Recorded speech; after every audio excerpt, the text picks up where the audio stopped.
appear to be on a steady increase in the country, and no company can say it is immune to cybercrime. Now, this calls for companies to take data protection very seriously during this time. To speak more about cybercrime and the need for data protection, we now speak with the CEO of the East African Data Handlers, George Njoroge. Many thanks for joining us on News Center. This is a very timely conversation in the wake of debate about the data protection bill, how safe we are in the age of internet penetration. But what is cybercrime and cybersecurity in the same breath? Well, cybercrime refers to the act of espionage, identity theft, or activities that are illegal, that are you use computers and you use technology to perpetuate the same. So somebody, for instance, getting into your email account, getting into your Facebook account, getting into your bank account, all this is generally referred to as cybercrime. When you talk about cybersecurity, is an element now of protection against cybercrime, where you're trying to put in security features like, for instance, password protection, antivirus solutions, firewalls, or things that will ensure that your data or your information is not stolen from yourself. Yes. Now, we don't seem to be doing very well in Kenya because according to information here, more than 25 billion shillings was stolen from banks in 2018. That is a rise from 21 billion in 2017, and it's been an increasing trend. What seems to be the gap there? Well, the biggest gap we have is training.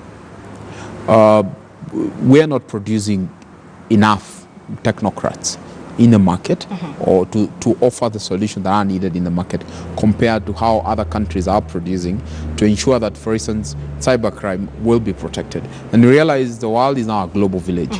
So somebody in India, somebody in China, somebody in Russia will be able to get into a local bank's account and hack and move the money to a different account. So the biggest problem we have is production of skilled labor that can be able to tackle this challenge.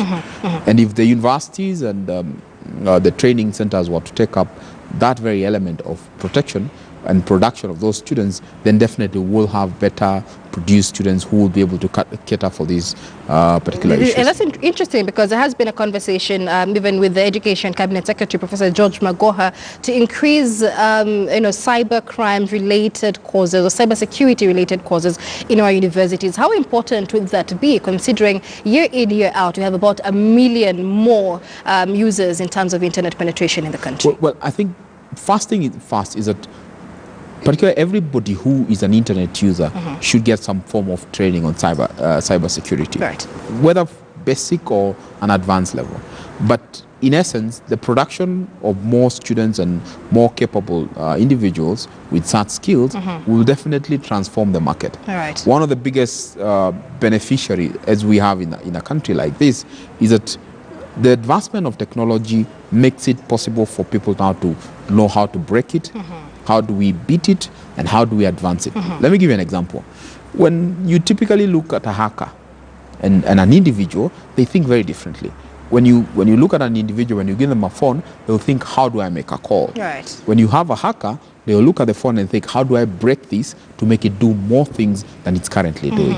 So the biggest problem we have is ensuring that the items, the internet, the solutions that we have are not breakable, to ensure that we protect the people that trust them. Because we, for instance, the consumers, have a problem because when your banks assures you that this solution you're using is secure, how sure are you that they have done their due diligence to ensure that it's secure enough to guarantee that when you use, you will not lose it. So definitely the need to produce more students is critical. It's important. And I'm glad you mentioned that because cybercrime doesn't just affect financial institutions. And like you mentioned, more people using mobile phones, more people using the internet, a lot more businesses also coming up that are business-based, that are internet-based, payment solutions that are internet-based. But some would argue that, it's not just technology alone that could solve cybersecurity issues. The human factor is, in fact, the weakest link. Let's talk about that and the fact that many of us are mobile users that input our data and take it to places we're not sure about. Well, our biggest problem is, as it is, the human is the biggest problem. Let me give you an example. We have one very secure password, which is 16 characters long with uppercase and lowercase. Very good. And we will use that.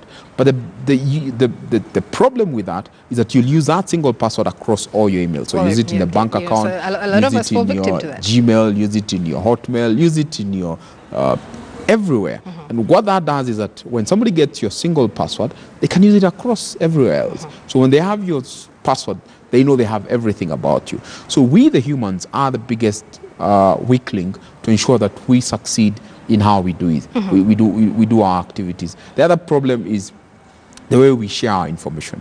We tend to share a bit more than we should be sharing. We tend to give away more information than we should generally be giving.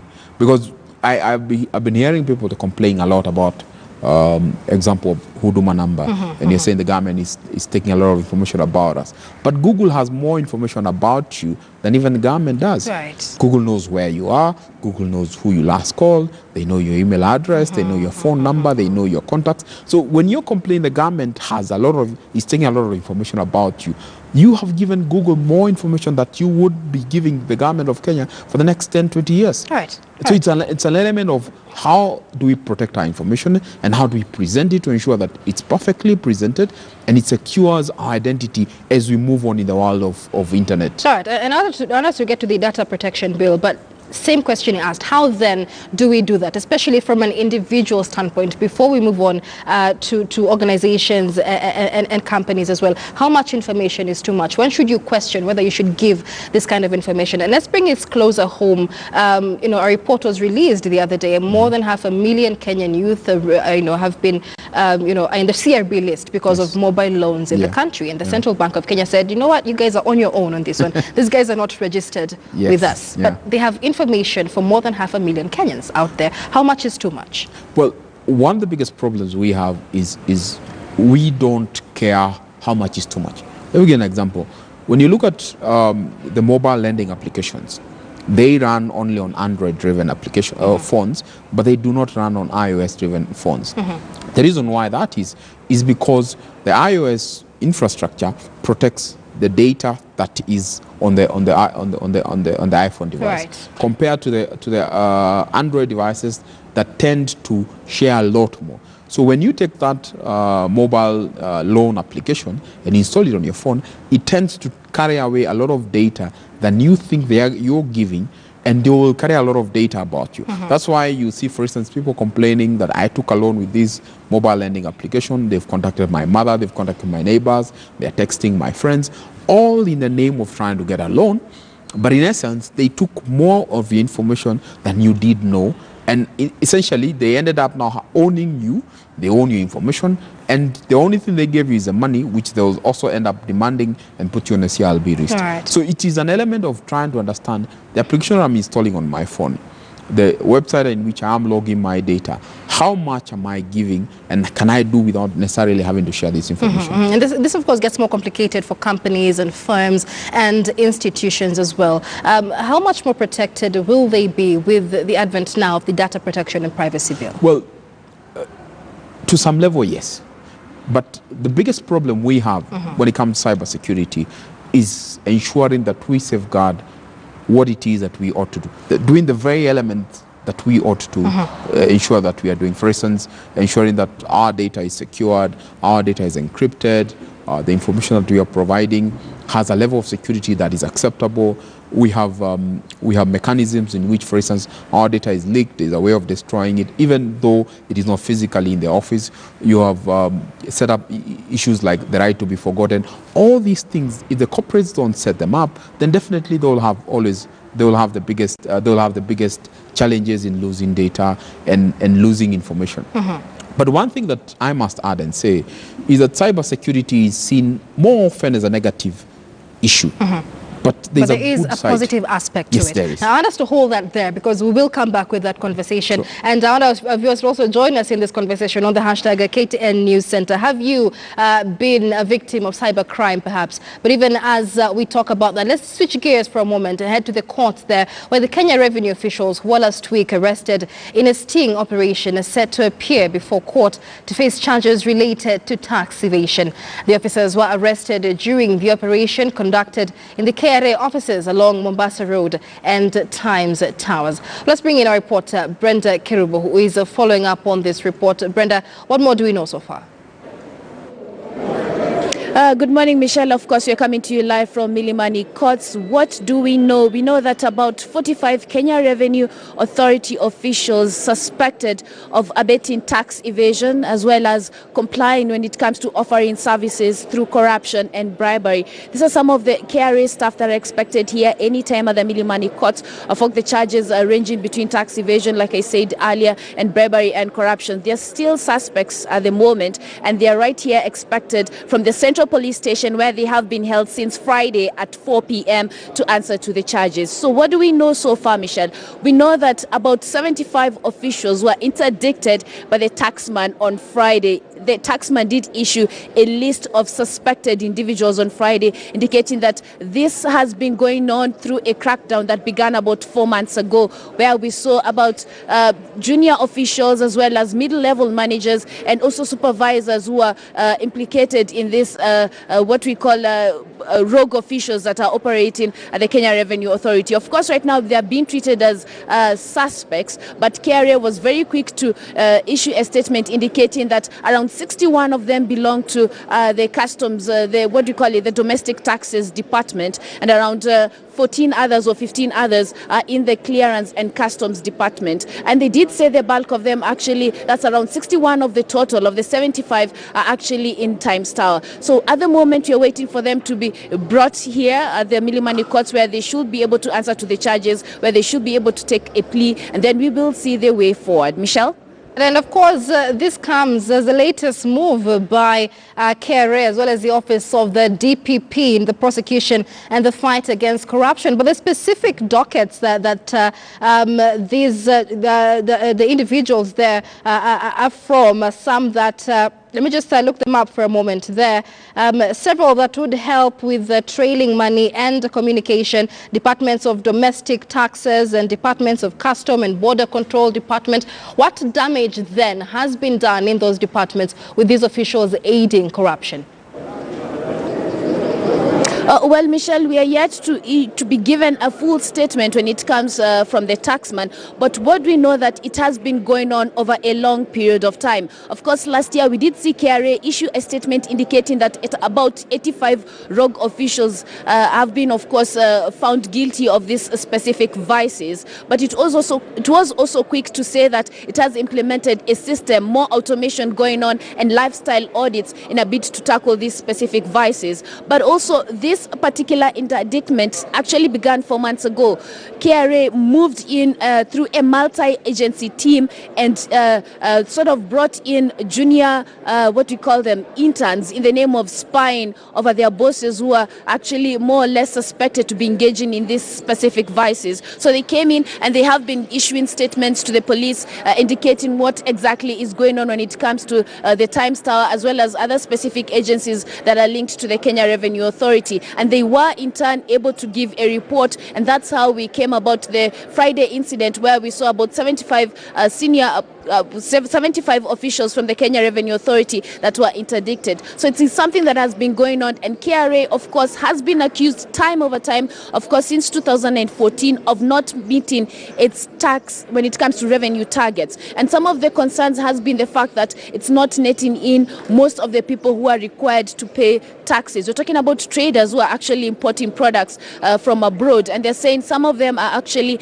understating the amount of imports that are coming in and saying that they should be paying more for taxes, but we are seeing them collide with suspected KRA officials and actually issuing a lower figure that is not on the ground, or that is not the true picture when it comes to their business. That is just one segment of it. We're also seeing irregular issuance when it comes to tax compliance certificates, and KRA says this has been a thorn in the flesh and says that of course this has led to when it comes to meeting revenue targets, the taxman is not meeting the revenue targets, and it's saying that it's about time that it ropes in a multi-agencies that includes the DPP, it includes the DCI, who of course has been at the forefront when it comes to tackling this specific vice. He has issued in the last 1 hour another list of suspected individuals. Let me just remind you, the 45 individuals that were arrested on Friday were actually kept in the police cells, that is the Central Police Station station for questioning. It is believed that these specific suspected individuals could have given more names of mostly even their bosses.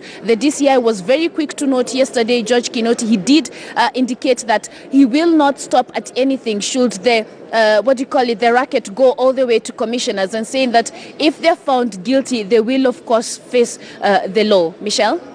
All right, many thanks. That is Brenda Kiruba. Brenda, we understand that they are expected to face the judge any moment from now. Do we know what time the proceedings will begin? Seeing some of the lawyers that are coming in with the family of the suspected individuals, they're very worried. A bit of confusion going on because they're looking to see where the room of the exact case will be held. We've now been told it's at room 23, but at the moment it's closed. So we really don't have much information in relation to this. But what I can tell you, Michelle, is the fact that a lot of families have gathered here. I mean, 45 is quite a big number coming from, this people who are working for a government parastatal. So most of the families are here just to sort of support their suspected members who are looking at the case being mentioned. But we also know that it may take longer because we spoke to one of the lawyers close to the matter, and he tells that it hasn't been booked yet. But we do know from the Central Police Station, it indicates that the suspects are set to be moved here, of course, to answer to the charges. Michelle? One last question, Brenda, because you're following up on this report. I remember during the release of the judiciary report, we had Chief Justice David Maraga take up an issue with the DCI and the DPP in the manner in which they framed these cases, putting 20 or 30 or 40 people under one charge, making it very difficult because they'd probably all have 45 lawyers as well. Has there been any word perhaps from the prosecution on how this case is likely to go?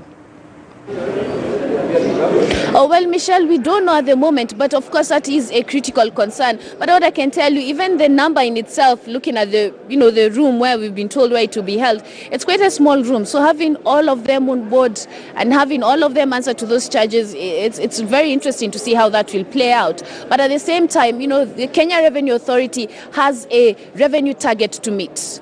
And of course, the National Treasury has been ramping up its support when it comes to giving them additional money to see that this is met. The taxman has been implementing a lot of automation process when it comes to collection of taxes. And now they're saying, hey, look, we have actually implemented an array of reforms, but it still remains the fact that we have some rogue officials when it comes to the Kenya Revenue Authority. And they're saying that the sooner we start this, the sooner we have the suspected individuals booked so that it can be, a lesson even to others so that the vice can be stopped. So it's something that is critical and it needs to be answered. And remember, Michelle, the taxman has a target. We have June 30th that you're looking at. Will it meet its revenue targets? Will we see more returns? And which ones of those now, as it appears, will be the truthful ones? So these are just some of the concerns when it comes to the taxman. So on their part, of course, they're looking at the cases being resolved quite quickly so they can move forward in relation to addressing their key concern. And at the same time, of course, we are seeing from the prosecutor's side, of course,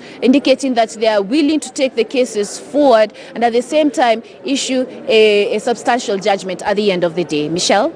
Thanks. That is our business reporter, Brenda Kiruba, there waiting for that case to begin. An interesting one to follow up on, with 45 officials of the Kenya Revenue Authority set to be charged with abetting corruption. And here in studio, we are discussing the issue of data protection. That could actually border on matters data protection, George, in terms of officials aiding with internal systems. But we were discussing cybercrime, and you mentioned there is a positive part to cybercrime. Talk to us more about that. Well, one of the things that we realized sometimes, I think 3-4 years ago, there's a gentleman who discovered that he could withdraw money from ATMs without necessarily having to have bank accounts. And ATMs would dish out cash to him.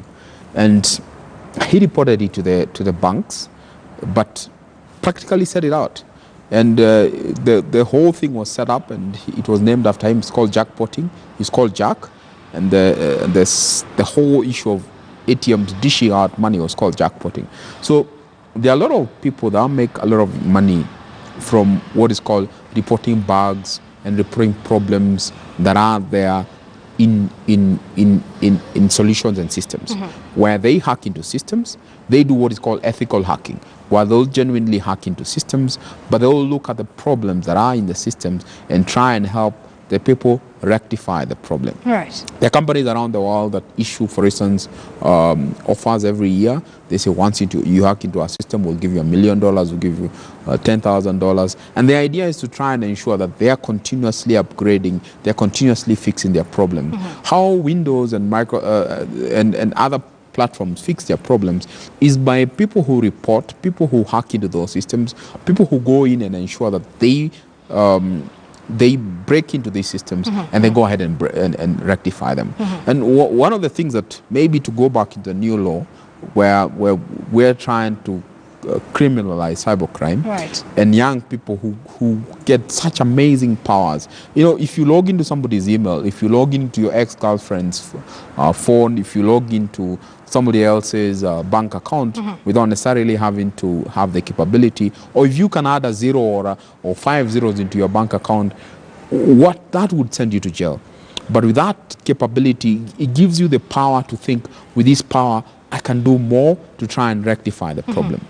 So globally, we have a big problem. Right. But there's a good side to it in which now we are fixing and we are encouraging more people to do what is good to ensure that... So hackers can actually be paid for... They can be paid to for attempting to hack the systems. Talk to us about the most common types of cybercrime in Kenya, because I understand that a majority of those who've fallen victim to cybercrime don't even know that they are victims of cybercrime. One of the most popular ones is bank fraud, where a lot of people are using your bank account to try and withdraw money from your account without you knowing. Someone will steal your credit card information, your debit card information. The new card, without mentioning a specific bank, there's a bank that is issuing ATM cards with the capability of tap and go. Right. That capability could allow somebody to sit and commence a transaction from a different device and tap your wallet, tap where your handbag is, and withdraw money from your card when you're sitting next to them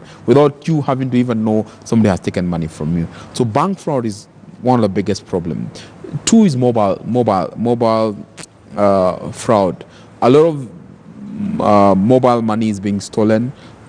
You're being told you took a loan from one of these mobile lending applications. You've never even seen them. You've never even applied for that loan. And one day somebody tells you you have a loan that you need to pay. Right. That is the biggest, that's another issue. One of the most common that is affecting a lot of organizations is called ransomwares, where somebody comes and hacks into your systems, encrypts your data. Once they encrypt your data, they tell you, pay us X for us to give you the passwords to unlock your data. Right. So like us, our data handlers, it's something that we've been really doing because that's the biggest problem that a lot of organizations are going through, where a lot of their data is being encrypted.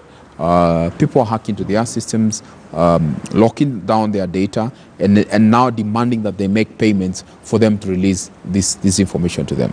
Yeah. So most importantly then, one would be asking, I mean, I have to transact to my bank account, mobile phone banking is the way to go nowadays. Yes. You know, having an internet business is the way to go. How then do we actively protect ourselves? I mean, if I have a phone and I don't know how to go about encrypting it, how do I do that? Well, the most important thing, and I think practical thing, is constantly keep changing your passwords. Okay.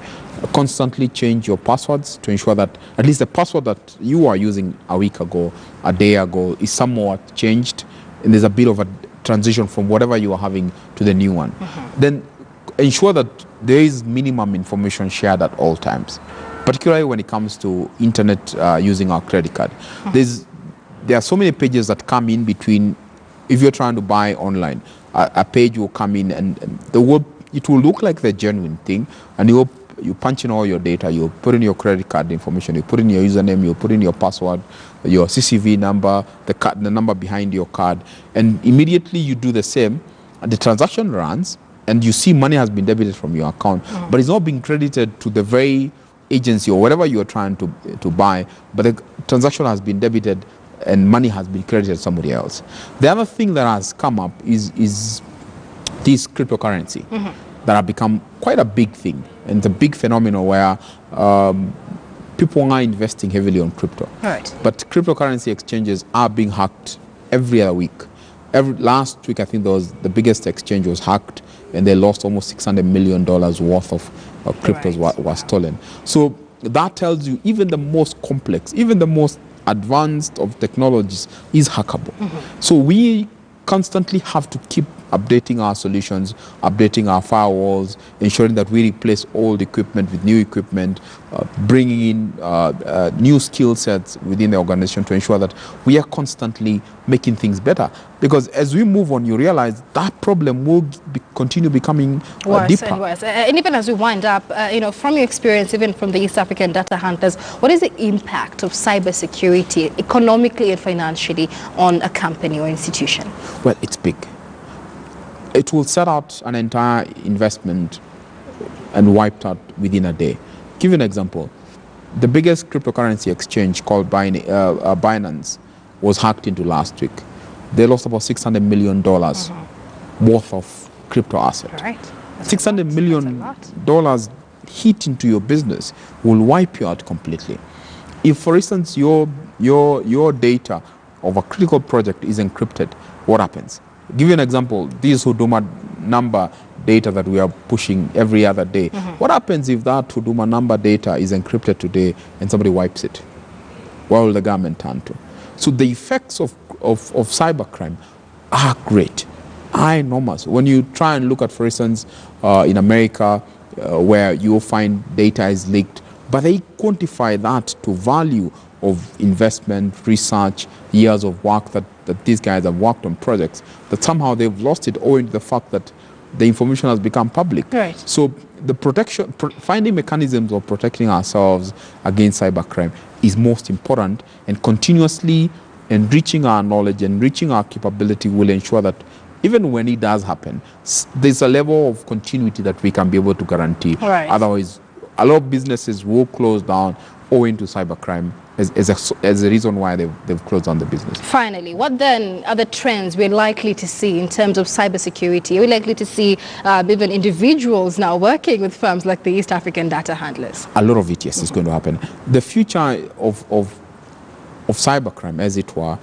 is a communal approach, where people will look at your problems as an individual or look at a problem that is happening on a company and try and provide solutions, whether as an expert, cybercrime expert, or as an individual who's using a system and you see malfunctions and you're able to report them and they are fixed. So the future of it is continuous engagement. But the other thing is that the future, as we look at it, is also going to be the one of identity theft, where your identity can be copied and people mimic you and you'll never even know the real you, why it is, because all the information you keep seeing being churned is being shared owing to the fact that there's a lot of capability to mimic and copy all this material out there. Artificial intelligence is built on, so systems will come and copy the way you do things and do them exactly the way you do. So this is going to be a continuous problem. So there's a bleak in terms of trying to be sure whether things will be better or worse. Right. But all I know is that there's a challenge that we will need to work on. Right. Clearly,